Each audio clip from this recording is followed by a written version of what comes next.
Yeah, Des, what will be some of the keys to keep the passing attack going? Y'all, I think it was 11 or 10 guys you all moved the ball around to, and you had the production that coach, I think, wanted. Yeah, obviously first, with everything we do, it starts up front. Those guys gave me a great amount of time back there to sit back, make my reads, and deliver a ball. The challenge this week is obviously, their front four, front five are some good dudes up there rushing the passer. So we'll be taking care of them. And then, just within myself, never trying to do too much, just taking what they give me. I felt like I did a great job of that against Houston, and obviously it showed. Was the plan to diversify as much as you all did, or that you were just going to where the ball, where your checks were taken? Like I said, and I've told you guys before, it's just kind of, where the play takes me. When we try to start to, force people the ball, that's when, things start to go a little south.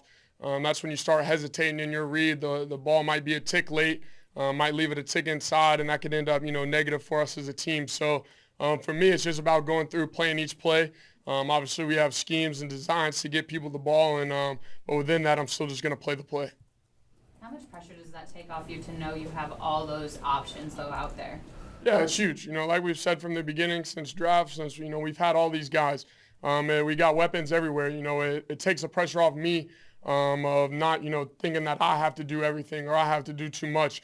More so rather than just get the guys the ball. It doesn't have to be a 50-yard ball downfield, but it could just be a check down. And they're going to take the ball and go make one guy miss. Speaking of options, you have a new one today with Jefferson. What are your thoughts about how long do you expect that to take for you guys to get something, a connection, a familiarity? Yeah, obviously, never thrown with him or done anything before. Coming into a new offense for him, so obviously it's going to take a little time to get connected, get on the same page, make sure that we're communicating. And then, the physical part of it, I'm going to see out there and practice how routes are run, how he gets in and out of his breaks. And then, like I said, it then just becomes a mental part. Can we catch him up as quick as possible to get him out there and get him on the field playing? Can you take us through that process of what you do when you have a new pass catcher coming in? Obviously in college you have got new players kind of coming into the team, or what things do you do to try to develop that connection as quickly? Yeah, so this obviously be my first experience, obviously in season. But then, he talked about guys like Jonnu and Mac and Scotty coming in the off season. And that's where, you're able to bring them in for a day, just, kind of run just your base routes. And like I said, just get a feel for him, feel how he's coming in and out breaks and stuff.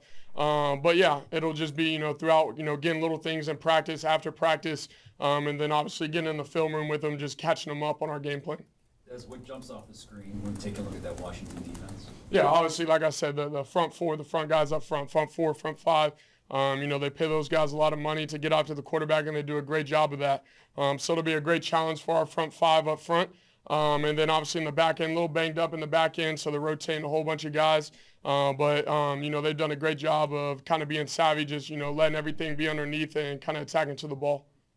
Drake said after the game that he was trying to spark the offense with that big play they made where the helmet fell off and he was showing all that emotion. What is that spark that he provides exactly? Yeah, that's huge. That's just energy. That's momentum, not only from him, but then it gets the fans involved. And then, like I said, after the game, once those fans are involved, it gets everyone going.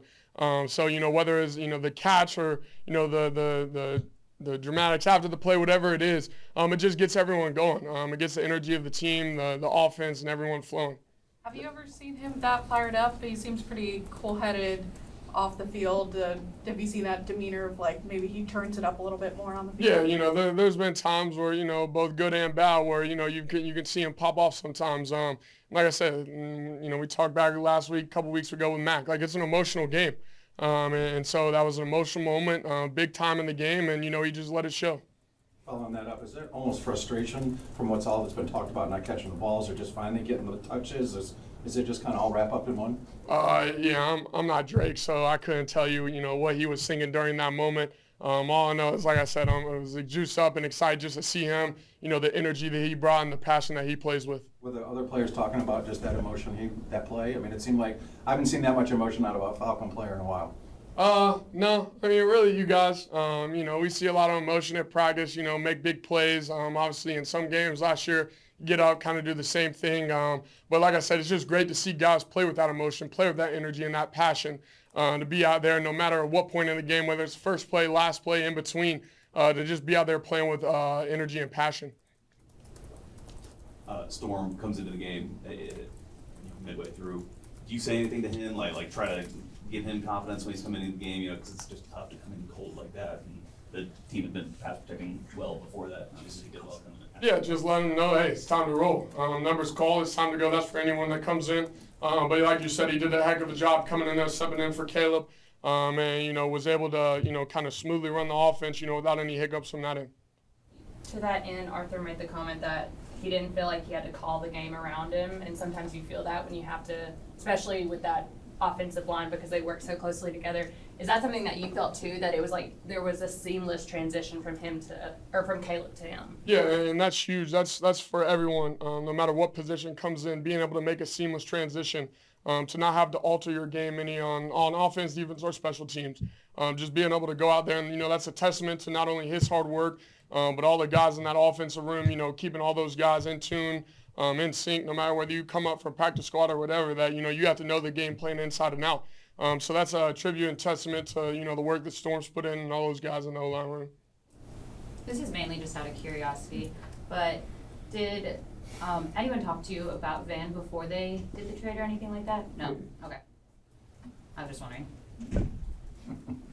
Anything else? Yeah, hey, Des, have you noticed the noise at the stadium? Has it been a little bit louder than last year? Oh, 100%. It was way louder than last year. And it was funny. We was watching the San Francisco game last week, because they run, similar defense came from it. And you turn on the tape and you look in the stands and you see the one clip of the scoreboard and you can kind of see like half the fans underneath it, and you could like count them. And I was like, Logan, I was watching film with Logan, and I'm like, man, isn't it wild? Like just a year's difference, what it can do. But no, like I said, it's just a huge testament to the whole city showing up, supporting us, coming out and just bringing great energy. Coach, just Washington, we saw them on the Thursday night game, got a lot of receivers, but and they threw it 55 straight times, they got behind.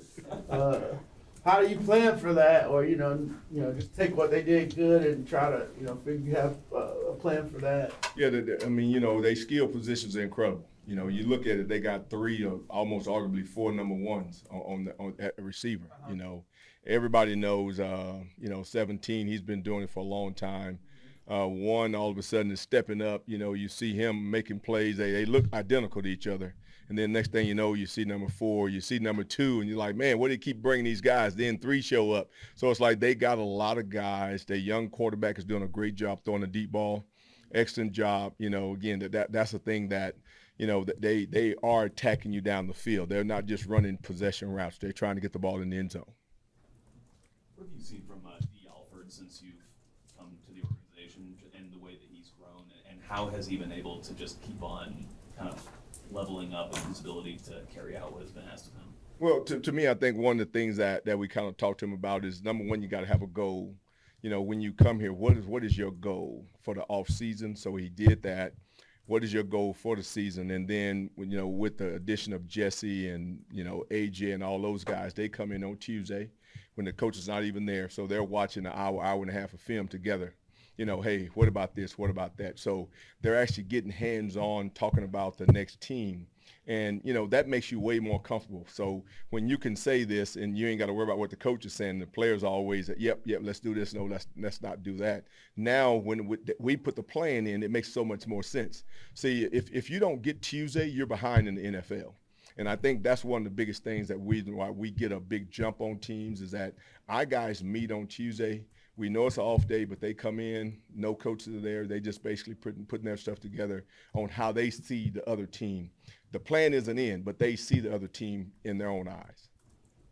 Do they then, is it kind of when you do put the plan in, is it kind of a dialogue with them after it, like to just discuss it with what they've seen on that tape versus what you guys have seen? Yeah, to me, I think every defense should be like that. Every defense that I've been a part of has been like that, to where when you look out and you say, hey, you know what, this is what those guys are doing. And then the players say, but hey, I seen this.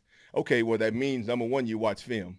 Because if you can't say I've seen this, that you didn't watch film. If you're not talking about it, then you didn't watch film. So we're looking to see how can we make this easier for you to be better on the football field, other than just say, hey, the coaches say do this and go out there and do it. That really doesn't pertain to a really good defense or offense. The defense has been especially good on third down this season. What do you attribute that to?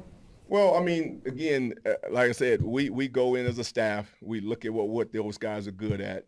The players after practice on Wednesday, they go in on Wednesday when no coaches are there, and we have the third down reel set up.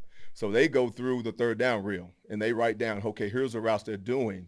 And then, again, we as coaches, we're putting a plan together. So when we come back on Thursday morning, here's the plan. Well, Coach, we've already seen that. We're going to do this, this, and this. So we are trying to be proactive in being a day ahead, other than being, I'm going to install it on Thursday, you go practice on Thursday. That's the hardest thing to do to master. So every place I've ever been, I try to encourage the guys to be a day ahead. Look and see Wednesday afternoon what we're going to do on Thursday, and that's going to be third down. And then on Thursday afternoon, it's red zone. That's what we're going to do. So, hey, guess what? Friday is going to be red zone. So you have to be really good in those areas, because them are the ones that keep the drive alive or give up touchdowns, and that's what we don't want to do. Cornerback has, at least recently, been known as a position where you get some, flamboyant is the wrong word, but guys who have a lot of emotion and show it on the field. Has it always been that way, you think, or is that more? I mean, I think it's a particular guys. Some guys like Deion Sanders, I thought he was, but he was like that coming out of Florida State. And then when he got here, he was the same way. Got the San Fran, Dallas, same guy, Richard Sherman. I thought really good football player, pretty much more flamboyant type of guy. But then you look around, and I know Mike Haynes, Hall of Famer, very quiet, don't say too much, just go out there and cover, do what you're supposed to do. So to me, I think it just depends on the individual player, and you got to be comfortable doing it, because the more flamboyant you are, the more they're going to throw the ball at you, and the more the offense puts you on their bulletin board, and then if you can stand and do what you're supposed to do, you're going to be a great player. But then it doesn't matter if you're flamboyant or not, because if you're good, they're going to put you on the bulletin board, and they're going to say, hey, we want to go with this guy, or he's good. So I think it's more personality than anything. So the sort of the signaling incomplete, the seatbelt thing, it feels like we see that all the time.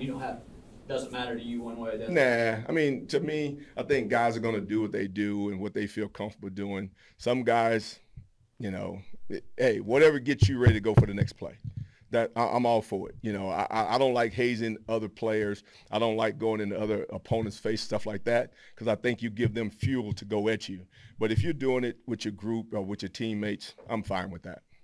It seems like it's such a high pressure and high visibility position. Cornerback screws up, everybody sees it, and it can lead to six. That when a cornerback does make a play, it feels like they're sort of letting that emotion out, because they know that all eyes are on them in that specific moment. Is there anything to that? No, you're exactly right, because again, if you screw up, it's going to be a touchdown most of the time, or unless you got great speed and you can run him down. But then if you make a play, then you have to have a short memory, because guess what? They're going to come right back at you again. So that's where I think greatness show up in cornerbacks, because that guy can make a play and then make another play and make another play and make another play. If he gets beat, he wipes it off and go make another play. The guys who really struggle is when you make a play, you get beat, and then all of a sudden that becomes who you are. So you can't mentally get that beat out your mind. So the strong-minded will guys, they can really play corner. It's not always athletic ability. I can run this, I can do that. It's a guy that can erase all the stuff that he's done that play and get back to the next play. You think some of that emoting, the signaling and all that is a way for those guys to, keep their spirits up, to keep their confidence up? They sort of have to be that guy because of what you just said. Yeah, I mean, like I said, to me, I've coached a lot of guys where they're quiet, and then there's guys that are flamboyant. And I'm like, hey, you be who you are as long as you go out and make the play. And as long as you don't lose your head being flamboyant, because if you do and you go overboard, now you're in trouble again. So to me, I want guys being able to say, hey, this is who I am. Coach, if I want to get a little flair, get a little flair. There's nothing wrong with that. But come back the next play and do it again. And then now that becomes who you are, other than being I'm flamboyant one time and I'm never again because they keep beating me. Yeah, Coach, I was running the pressure numbers, and the sacks are low, but you got quarterback hits and knockdowns that put y'all up a lot higher. How are y'all feeling about the pressure and getting home? They had 5 sacks, 11 hits. Bears hadn't had but 2 sacks going into that game. Yeah, to me, I think one of the things that people tend to forget is that, I've seen a sack team. If you take Philadelphia out last year, they led the NFL in sacks, right? 4-man rush, and they got to the Super Bowl. But traditionally, that doesn't equate. If you look at it traditionally, the high sack team does not get to the Super Bowl. It's the team that win in the red zone, good on third down, stopping the run, explosive passes. So I'm not saying that we don't want sacks, but we want sacks, but we also want to do it in a way to where we win the football game, to where you're not trying to get a sack and then all of a sudden the sack is more important than the win. And I think that's the thing that we're trying to do. Pressure. I think Ryan is doing a fantastic job of pressuring the guys. And like I said, they're going to come. The turnovers are going to come. The sacks are going to come. If our guys keep working, they're going to eventually get what they want. But it's not just I'm on a basically what I call wildcat and I'm going to go get a sack. But now you screw up the rest of the defense. So we're trying to keep our guys understand what we're trying to get them to do at the right time. And then when it happens, it's going to happen. And Grady and David are getting a lot of push. It looks like they're doing a great job. No, down. trust me. Those guys are doing a fantastic job. And I know one of the things that we kind of talk about when we go into the DB room is I show them guys what Grady and those guys are doing. Because most of the time, they look at themselves. You know how players are. And they're like, hey, wait a minute now. Let me show you what Grady and what David has done in order to affect that throw. Because now they all of a sudden they leave that room and they say, oh, okay, let me go tell Grady. Let me go tell David, hey, that was a good deal. Because if you don't go tell him now, next time, hey, I may not put that hand up. I may not do this. Now, I'm not saying they're going to do that, but when the guys don't get the accolades all the time because them the dirty work guys, if I didn't get a sack, it doesn't mean anything. Yes, it does. Keep pushing that guard into the quarterback, and he got a short throw, and then all of a sudden it affects the throw. See, all those things help defensive backs out. As they've gone through this first quarter of the season, do you sense any change in confidence just with the results that they've put up game in, game out? I'm talking about the secondary, just especially with the lack of pressures, and they're still limiting teams so much. Well, I mean, to me, I think those guys, they don't look at the lack of not lack. They just go out there and say, hey, we want to be the best secondary we could be. And we know we got a bunch of guys in the room that are good players. Now we're just figuring out, okay, we got Jeff back. This is really his 3rd game. He's playing with AJ 3. Now you got Mike Hughes come in and play some. Trey's played the first 2 games. So we've actually played a lot more guys than you've noticed. But if you look around, those guys are still doing the same thing numbers-wise. So we talked to them about, hey, man, next man up. Unfortunately, if somebody gets injured, they're out for a game or 2, the next guy got to be ready. So you can't say, hey, we're going to wait on you to get ready. You better be ready because now it's going to pass you by if you're not ready. John Washington's got a really big front 4 on that defense. Just what are the strengths, what are the challenges that they pose to you guys going into this week? Yeah, I mean, you just said it. Those 4 guys, those are 2 of their main focuses on, or 4 of their main focuses on defense. And, I mean, they're all, really good players that get to the ball, that want to rush a passer, that are good versus the run. So we just know that we got to be physical at the point of attack and drive those guys back if we, want a chance to do what we want to do on offense. Last week, the yardage kind of speaks for itself, just the stats that the offense was putting up. But for you, did it feel like you were in a flow? Like did it feel like things were connecting in a way that they maybe hadn't in previous few games? Yeah, no, I mean, for us as an offense, we just try to capitalize off of, what we see. And, when we played a team that, had a lot of guys, in the box, about 9 guys in the box, we took advantage of that. And, Dez, understood it, completely, and he just let loose. And, all those holes that they were putting up, and they were always trying to, backpedal to see who was downfield, but Dez capitalized off of it and made them, make them pay from it. So it was good to see all that, and it really did open up everything for the pass game, and then obviously the run game when everything started to flow right. You just talked about their front 4. I think they've given up the 9th most rushing yards of any team in the league. Is that something you see before you enter a game? Yeah, I absolutely do, because I want to see who I'm playing against, and all of us running backs just want to see, how they are attacking the run game. If they're fast flow, if they're, guys that, wait to see what's going to come. So we want to know how, we're going to play when we do play against a team like that, because I think we played the Packers and they were like number 3, number 2. So we know that all teams are looking to stop it, but we still got to do our jobs and create opportunities for the offense so we can be the most successful we can be. I know this is your first year playing at the Benz. You couldn't describe it in years past, but if you had to describe the atmosphere from what you've seen so far, what would you say? I think it's awesome.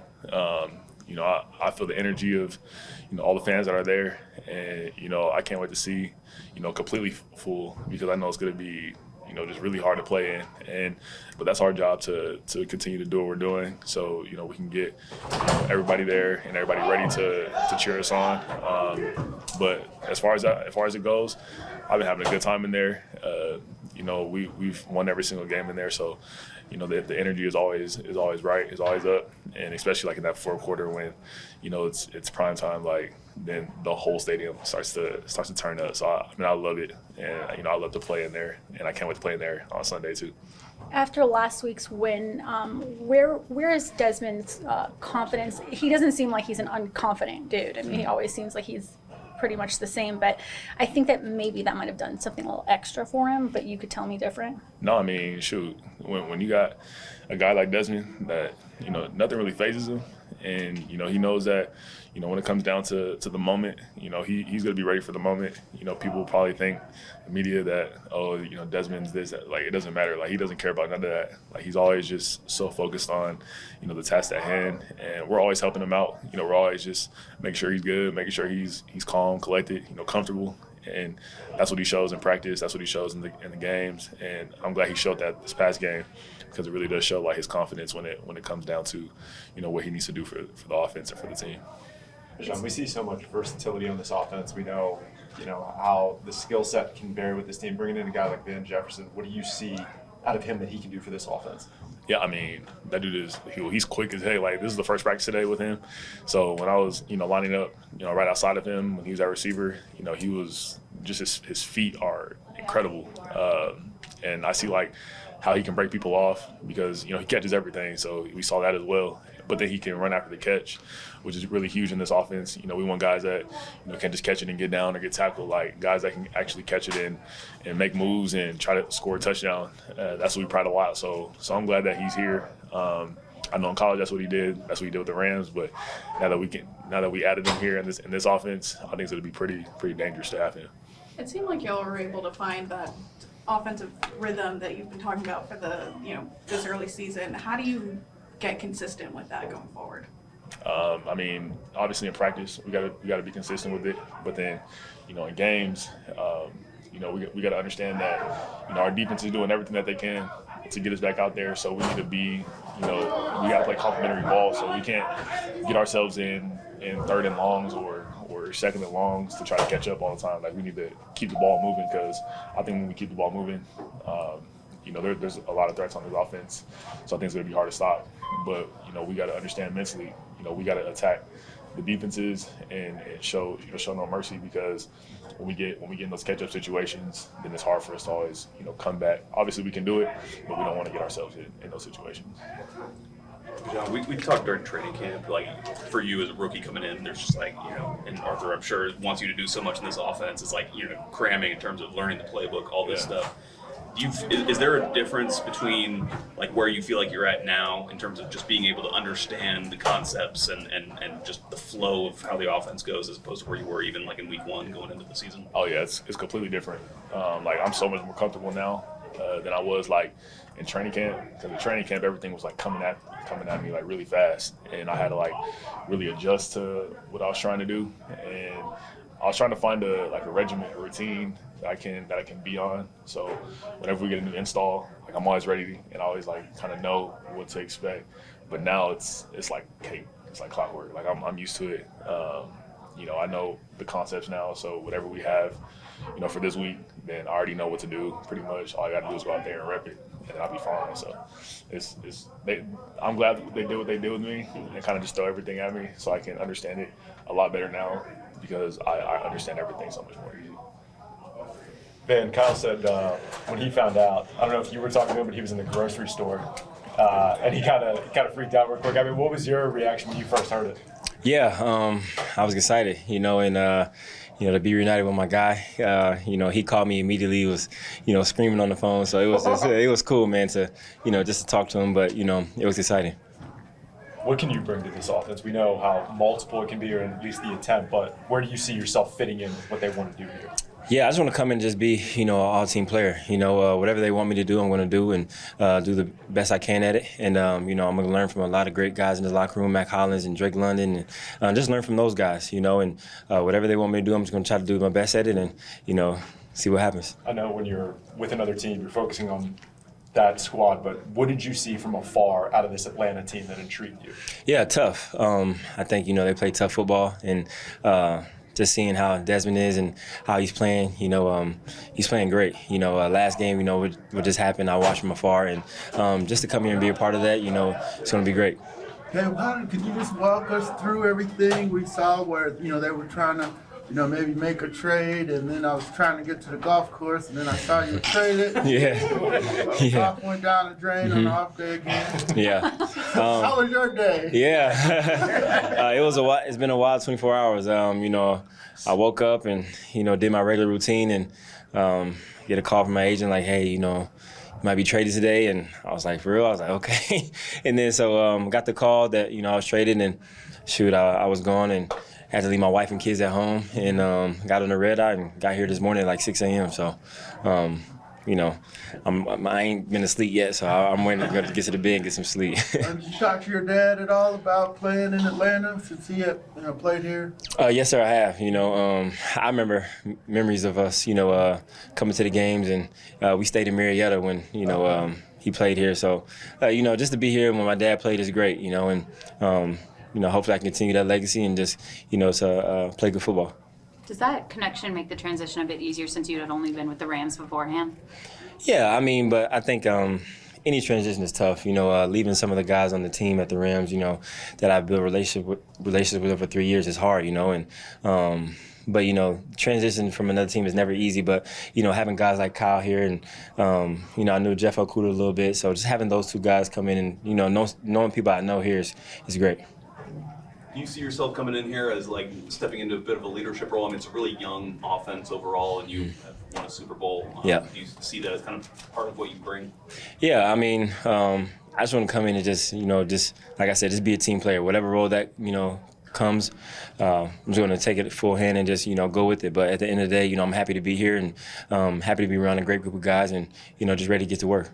How difficult is it to assimilate in the middle of a season, and do you have hopes of being able to be able to help as early as this week? Yeah, I don't think it's tough. I think, if you got the right mindset and, you want to do it, it can happen, and so I'm just here to work and just here to, learn from these guys and, help in the best way I can. How'd your family react? We're excited, all my family's from the South, grew up in Jacksonville. So, all my family's excited about that. So, but it's great, just to be back in the South. And, my daughter's kind of upset she has to leave her school. But other than that, it's good to be back. Anything else? Yeah, just what are some of the challenges defensively we're going to have to face against the Commanders? Just having good eyes, trusting the defensive scheme, and just, doing our job and, executing the call. This past weekend, you guys were pretty successful on defense, holding the team to field goals mostly. How do you build upon that for this week? Just keep on doing the same thing. Every time we attack the field, just trying to play team ball and get off the field quick on third down.